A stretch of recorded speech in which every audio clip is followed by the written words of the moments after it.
Nako, grabe ang drama ng first day ng World Blitz Chess Championship. Magnus Carlsen and Arjun Erigaisi muli na namang ginabog ni Magnus ang table. Parang ang boses ko pagkatapos kong gumaling sa allergy, pero naman ako ngayong colds. Pamalat na. Bago pa mamalat, gawin ko na tong video na to at marami ring nagre-request. Pero bago yan mga kamatsas, sagutan muna natin ang puzzle na iniwan natin kahapon mga kamatsas. Ito po yon. Ayan. Laro ni Artemiev ito. Ang ginawa, kinapture lang yung pawn F7.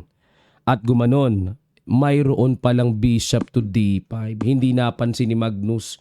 Kasi pag kinapture po yan, queenless. At sinabayan pa ng capture doon sa H6, talagang pinaulanan ng mga matitinding taktika si Magnus. At dito po ay kinapture na talaga ang tore. At yan ang tamang kasagutan. Nadali si Magnus ni Artemiev mga kamatsas.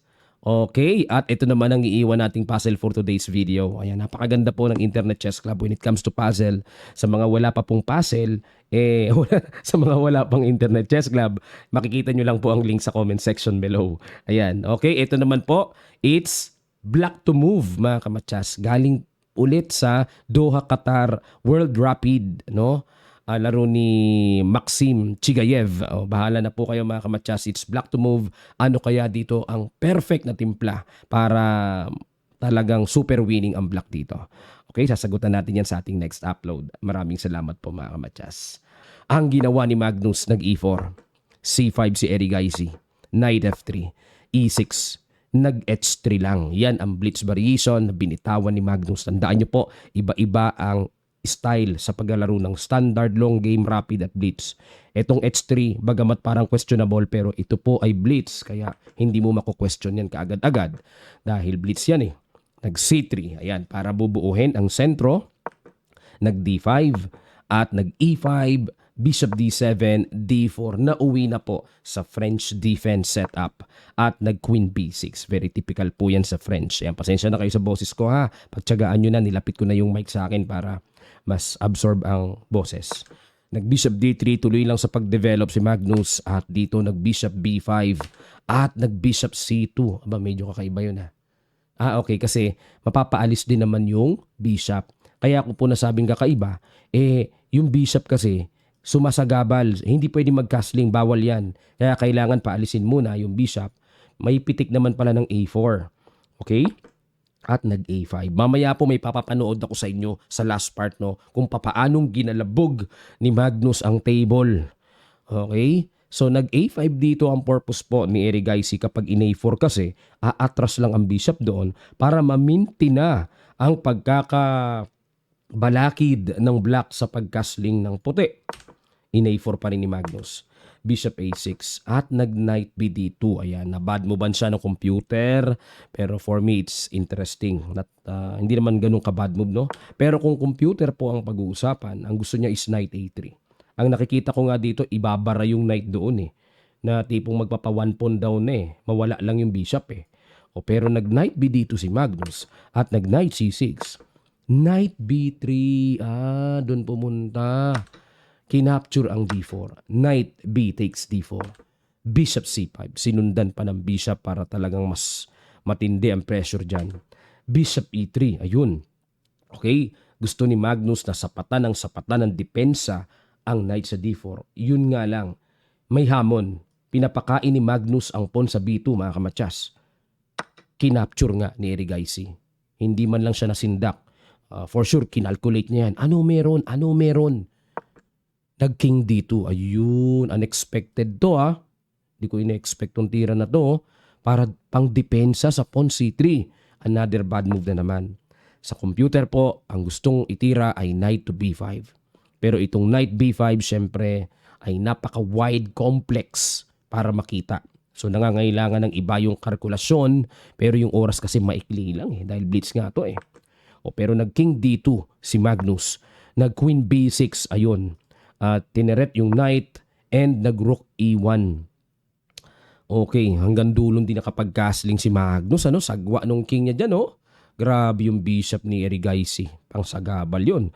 So rook E1, bakit kain-kain? Okay, so sapat pa naman ang depensa ng knight, hindi mawa 1 pawn down. Knight GE7 at nag-rook B1 para mapaalis na ang queen. Nag-queen C7. Ayan, so may threat dito. Sinalpa ka ng knight. Kinapture muna ang bishop with check. Rook takes E3. Kinapture ang knight. Capture and then, yan ang mga binibiling tira mga kamatsas. Yan ang binibiling dapat makita na dapat matutunan natin. Kasi normally, aatras lang yan. Knight B8 or Knight D8. Yun nga lang, mapapasive na ang position dito ng black. Pero napakagandang counter. No? The best defense is to counter-attack mga kamatsas. Yan palagi ang pinakamagandang timpla na dapat magawa. Umatake, kinapture.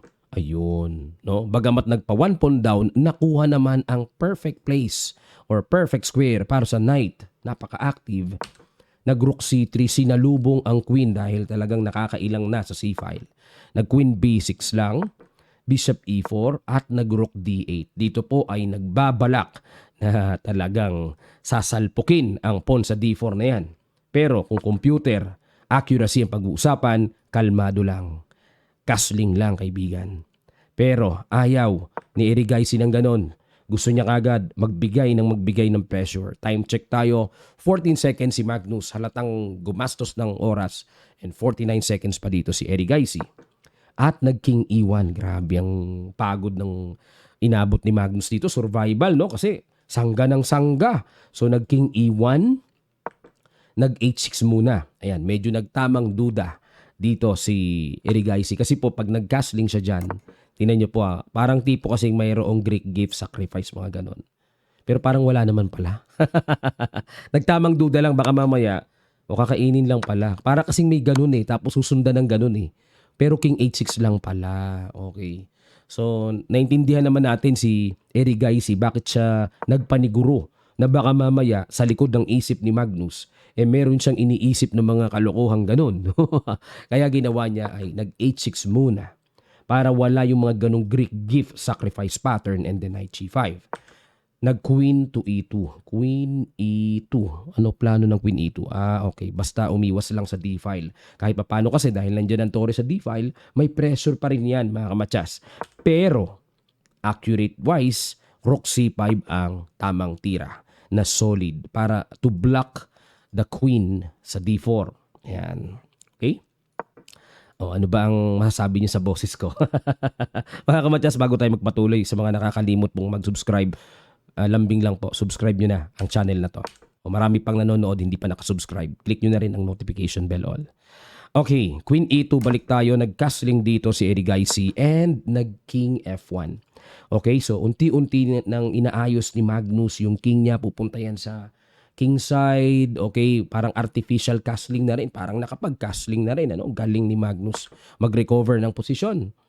Nag-rook C8. Okay, para tapatan ang tore. Rook C1. Ayan po. So tinapatan din at sinapatan ang pagminti na ng C-file. Pero another bad move by Magnus. Ang gusto po ng computer medyo mahirap gawin. Ano po yon? Iiwas lang sa C-file. Yan ang gusto ng computer, no? Pero grabe, mahirap gawin yan kasi parang ibinigay mo lang ng buong buo. No? Minsan merong mga mahirap gawin na tira ng computer sa human side. Kaya ginawa ni Magnus very normal. Logically, pagpatungin ng tore to have battery, no? Ma-maintain yung control sa C5. Sinundan pa uli ni Erigaisi, but this time siya naman ang na-bad move. Dapat daw po ang tamang timpla ay knight E D5. Gamitin na ang kapangyarihan ng D5 square para sa knight. And then rook C1, yan pong continuation. Okay, balik tayo. Grabe. Bago pa ako mamalat. Alright, nag-rook C8. Nag-rook take C8, knight take C8. And nag-queen C4. Ayun, good move, tineret yung knight. At nag-knight A7. Okay, may counter threat din sa pawn B5. Time check tayo, 33 seconds kay Erigaisi and 15 seconds kay Magnus. At nag-king G1, ayun, todo-todo iwas. Nag-king F8, ayan, questionable. So dito po mga kamatsas, no, bago natin explore or hanapin yung tamang tira, Kasi bad move yung ginawa ni Erigaisi, no? Isa-isahin muna natin. What if mag queen takes b5? Kuhanin na. Papasok po kasi ang reyna ni Magnus at manggugulo. Lalo na may mga backrank kalikalikot ay mamamatsyas yan, di makakasilip, makakadungaw, may nagbabantay. So isang napakalaking kapahamakan ang nakikita kong darating sa black dyan. No? Mahirap makita yung accurate. Knight BC6, Knight BC6 daw accurate, ganun. Pero mahirap makita since blitz lang to. So kung knight takes naman, instantly mamamatsyas naman kagad. Maiiwanan ng knight yung C8 square. Mamamatsyas kagad yan. Only move harang, kain, matsyas. So dito mga kamatyas, balik tayo. Ang accurate daw ay, yun lang. Dito po, ang accurate ay, tama naman yung King F8. Oh, ano yun? Nagkamali ang computer. King F8 ang tamang tira sa kanyang infinite analysis. Stockfish 17.1. Pero nilagyan niya ng bad move ang sarili niyang tira. Ba't ganon? Ayun. Minsan kumakabuse din ang computer engine, mga kamatyas. Ayun. King F8, accurate naman pala, oh. Lamang nga black eh. D5, ayan. So yan po, totoong saklapacious, blunderacious ang ginawa po dito ni Magnus, no? Grabe. Pasensya na po kayo, pinapawisan ako at pinatay ko yung aircon. Nilalamig talaga ako. Wala, colds nga eh. Nilalamig ako mga kamatyas. Kaya tiniis ko na lang na walang aircon para pagpawisan din ako. Yan, good for health yon pagpawisan. Okay, D5 mga kamatyas, blunderacious ang ginawa dito. Dapat daw ang tira ay knight D2. Oh, okay pa yan. Pero dahil pareho nga silang dying seconds na, naghihingalo nga pareho ang kanilang mga oras, tumira si Magnus ng saklapacious move D5 sa kagustuhan niyang makagamble ng posisyon. Gusto na niyang guluhin, pero sorry, sinimplihan lang po siya ni Erigaisi. Bishop takes D5 and then queen takes. Na dito mga kamatyas, pinapipili siya ni Erigaisi. Queen to queen o one piece down ka. Kasi nga po mga kamatyas, nakabitin din yung bishop eh. Ang pinili ni Magnus talagang wala na. Nag-queen C7 na lang siya. Mas mamatamisin niyang ibigay yung kanyang bishop, makagulo lang. Okay, yan ang mga lesson na dapat nating matutunan mga kamatyas. Okay, kasi po dito, halimbawa kung kakapture doon, nakapturein lang ito. Mangyari, two connected pass pawns yan, gagapang yan. Baka hindi maawat yan. Ito, nag-iisa lang to, ang dali pang sanggahin yan. Okay, so two connected pass pawns, totally super losing ang white dyan sa endgame outcome. So ginawa ni Magnus, bahala na si Batman, kumbaga, di ba? Kasabihan ng mga Pinoy yun. Queen C7, so may threatening matchas. Ang ginawa dito, nag-knight takes D5. Kumabuse din si Erigaisi. Hindi niya tinamaan ang accurate move na queen takes D5. Na dito, may bawi rin naman si Magnus kasi masusungkit pa rin yung knight kahit paano eh. Pero king E7, and then queen takes A7, and then followed with king D7. Yan pala ang accurate na kamada to maintain the decisive advantage of black. Ayan mga kamatyas. Okay? Balik tayo. Pero, ang ginawa na pinili ni Erigaisi, knight takes D5, naka-queen D8 check. Uy, teka muna. Bakit ganon?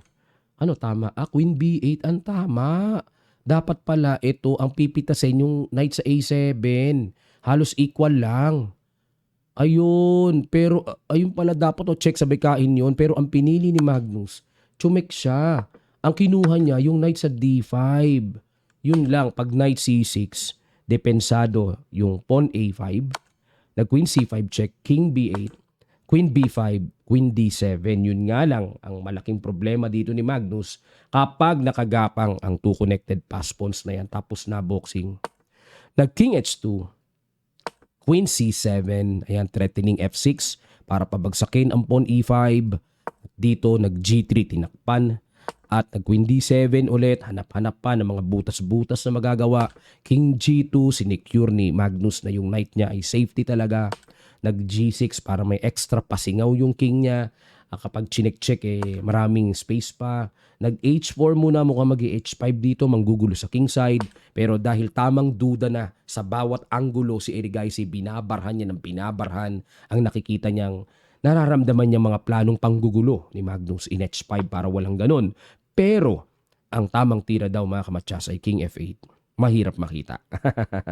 Mahirap makita. Diyan na nga galing, tapos pupunta pa dyan. O kaya King G7. O, yan ang mga tira ng computer. Pero in H5, Knight G5, sinamantala ni Magnus manggulo, pasok uli ang Knight, umangat King G7, at dito mga kamatsas, wala na, boom! Binalagbagan na ng binalagbagan.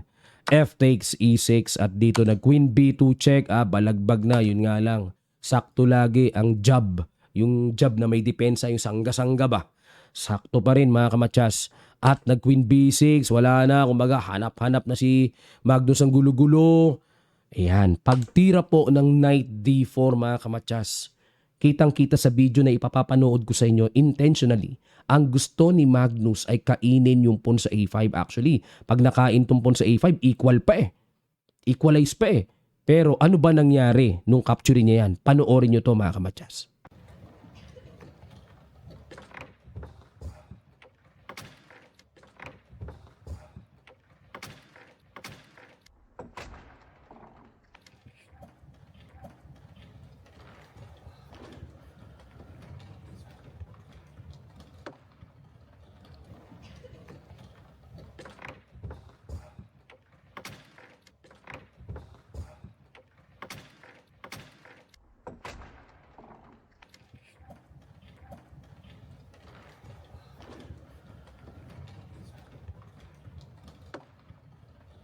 Ayun, kaya ginalabog, nagalit si Magnus. Kakapturin na lang niya yung pawn na tumalsik yung pawn. Tapos si Alexander Grisuk, nagulat siya kasi dumaan siya doon, timing pa na tumalsik yung pawn. Tapos natumba pa yung queen. Aray ko, siyempre kailangan itayo yun, di pwedeng tumire. Kaso, pag tayo pa lang, flag down na eh. 4 seconds na lang ang natira na flag down. Yun ang saklapacious na kaganapan dito. Nang hinayang si Magnus. Kasi po sa posisyon na to, kapag kinapture yung pawn, equal pa. At I believe, once na maka-equal siya, baka bumigay pa si Erigaisi dito. Alam niyo naman kung gaano kahusay si Magnus. Mga likot ng mga pilit-pilit. Diba? Grabe mga likot yan. O baka mapilit pa niya to, biglaan, diba? O wala kakapturein na niya, natumba yung pyesa, di pwedeng tumira, di pwedeng pumunch ng tumbang pyesa, itayo muna, na-flag down. Huli na ang lahat. Gracious. Ayan mga kamatsas. Gusto ko po sana magpahinga kasi nga katatapos lang ng allergy ko. Ngayon naman sumumpong naman na nagkaroon ako ng colds naman. Ano ba namang panahon to? Ayan, pero umiinom na uli ako ng gamot. Sakit ng ulo ko, sakit ng lalamunan ko. Sana wag ako mamalat para hanggang bukas makapag-report ako. Pag wala akong video bukas, alam na this. Wala na akong boses mga kamatsas. Okay, ito po ang report ng after day 1. Yan, kamustahin din natin ang standing ni Wesley So. Nangunguna si Arjun Erigaisi, tied sila nila MVL and Fabiano Caruana with 10 points. Yan, kasi double round robin. Hindi double round robin pala. Sorry, ilang rounds ba to? Maraming rounds pagka-blitz double round robin, dami nila. Ayan, no? So, Daniel Dubov, ayan, si Daniel Dubov po, isa sa nakadali kay World Champion Gukesh. Lu Xianglei ng China. Yan, nakalaro ko na yan si Lu Xianglei, oh. Oh, tabla kami yan. Nakatabla ako dyan, chamba. Pang 9 si Wesley. So, ang galing pa rin naman ang performance si Wesley. Kahit sa rapid, no, di siya nawawala sa top 10 sa buong mundo. So, not bad for Wesley. So, may talo siya. Ilan ba talo ni Wesley? Isa pa lang ang talo ni Wesley. Mamaya kalaban niya round number 14 ay si Dubo Bing. Si Dubob, mga kabatsas. Yan, magandang laban yan. Tingnan natin kung uubra sacrifice ni Dubob kay Wesley. Pero actually po, sa kanilang history match, ang laging talo si Dubob kay Wesley. Lamang si Wesley. Maraming salamat po mga kamatsas. Yan po ang ating report dito. So far, si Magnus ba pang ilan? Saan pumatak si Magnus? Ayun, pang number 11. So nakita nyo, no, talagang very passionate talaga si Magnus. Kapag talagang lumalabas sa damdamin niya, bag! Ginagalabog talaga yung table. Grabe, no? Ano yun natural reaction yun Hindi pwedeng pagbawalan yon yung ganun. Kasi kusang lumalabas kasi yon mga kamatsas. Napapagalabog talaga ng table. Kasi sayang, nanginayang siya, na-flag down Okay pa yung position niya Maraming salamat po mga kamatsas. At sa mga di pa po nakakapag-subscribe, subscribe na kayo. And click notification bell all. And then sa mga wala pa pong Internet Chess Club, downloadable po ito sa Play Store and App Store. So download na po kayo. Enjoy playing and solving puzzles. Maraming salamat. Magkita-kita pa tayo sa mga susunod pang chess updates.